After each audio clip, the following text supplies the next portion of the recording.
You, John Fitzgerald Kennedy, do solemnly swear. I, John Fitzgerald Kennedy, do solemnly swear. That you will faithfully execute the office of President of the United States. That I will faithfully execute the office of President of the United States. And will, to the best of your ability.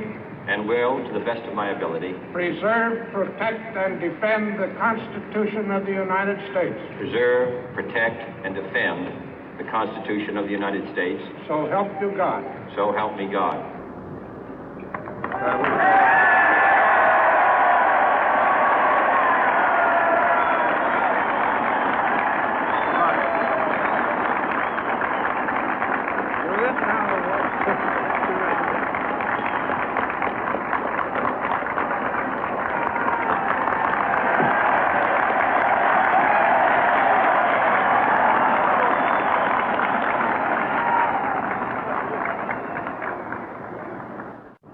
Vice President Johnson, Mr. Speaker, Mr. Chief Justice, President Eisenhower, Vice President Nixon, President Truman, Reverend clergy, fellow citizens. We observe today not a victory of party, but a celebration of freedom, symbolizing an end as well as a beginning, signifying renewal as well as change. For I have sworn before you and Almighty God the same solemn oath our forebears prescribed nearly a century and 3/4 ago. The world is very different now, for man holds in his mortal hands the power to abolish all forms of human poverty and all forms of human life. And yet the same revolutionary beliefs for which our forebears fought are still at issue around the globe. The belief that the rights of man come not from the generosity of the state, but from the hand of God. We dare not forget today that we are the heirs of that first revolution.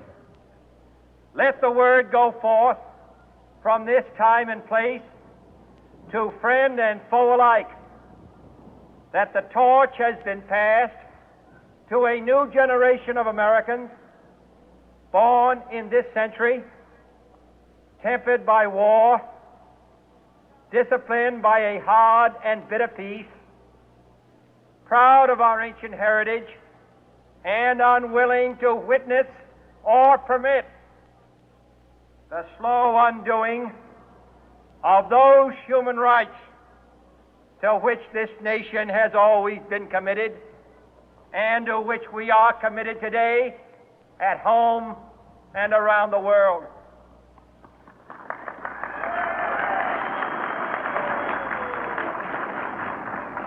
Let every nation know, whether it wishes us well or ill, that we shall pay any price, bear any burden, meet any hardship, support any friend, oppose any foe to assure the survival and the success of liberty.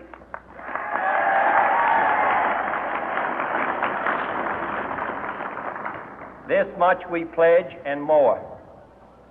To those old allies whose cultural and spiritual origins we share, we pledge the loyalty of faithful friends. United, there is little we cannot do in a host of cooperative ventures. Divided, there is little we can do, for we dare not meet a powerful challenge at odds and split asunder. To those new states whom we welcome to the ranks of the free, we pledge our word that one form of colonial control shall not have passed away, merely to be replaced by a far more iron tyranny. We shall not always expect to find them supporting our view, but we shall always hope to find them strongly supporting their own freedom, and to remember that in the past, those who foolishly sought power by riding the back of the tiger ended up inside.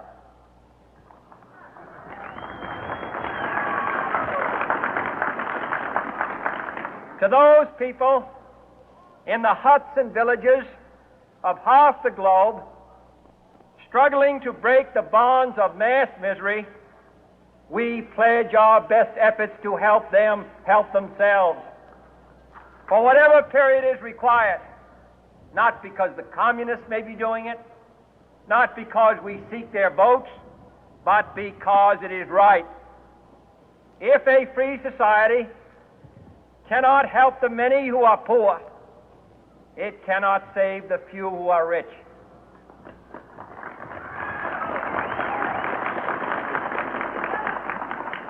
To our sister republics south of our border, we offer a special pledge to convert our good words into good deeds, in a new alliance for progress, to assist free men and free governments in casting off the chains of poverty. But this peaceful revolution of hope cannot become the prey of hostile powers. Let all our neighbors know that we shall join with them to oppose aggression or subversion anywhere in the Americas. And let every other power know that this hemisphere intends to remain the master of its own house.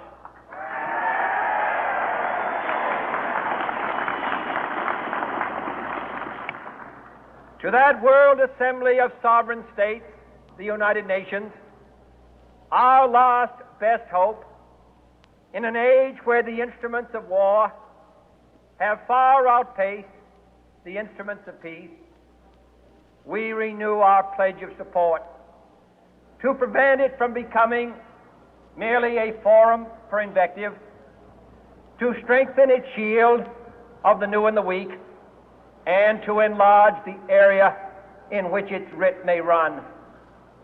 Finally, to those nations who would make themselves our adversary, we offer not a pledge, but a request that both sides begin anew the quest for peace. Before the dark powers of destruction, unleashed by science, engulf all humanity in planned or accidental self-destruction, we dare not tempt them with weakness, for only when our arms are sufficient beyond doubt can we be certain beyond doubt that they will never be employed. But neither can two great and powerful groups of nations take comfort from our present course, both sides overburdened by the cost of modern weapons, both rightly alarmed by the steady spread of the deadly atom, yet both racing to alter that uncertain balance of terror that stays the hand of mankind's final war. So let us begin anew, remembering on both sides that civility is not a sign of weakness, and sincerity is always subject to proof. Let us never negotiate out of fear, but let us never fear to negotiate.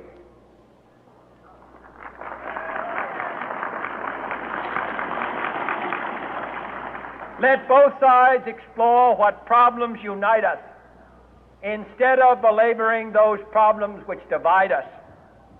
Let both sides, for the first time, formulate serious and precise proposals for the inspection and control of arms, and bring the absolute power to destroy other nations under the absolute control of all nations.